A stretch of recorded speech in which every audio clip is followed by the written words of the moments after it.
Ang akala ko pa naman ang babae nyo na isa ng tunay na Night Master.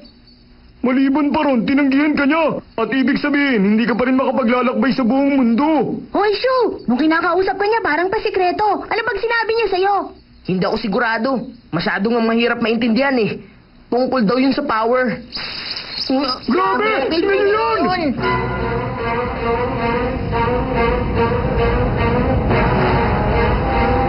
Shu, ano yung bagay na yan? Siguradong may gulo.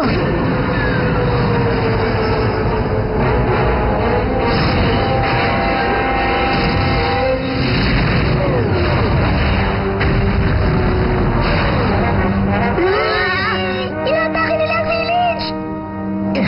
Dito na muna kayo lahat ah. Anong gagawin mo?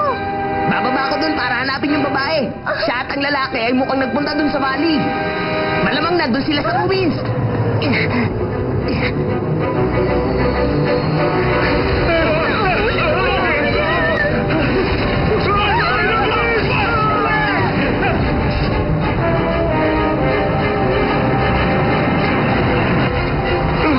Bawa po kayo! Tandaan niyo ulihin ang buhay mga bata. Paano ang mga ibang susuway sa amin, sir? Paslangin lang sila mang lalaban sa atin.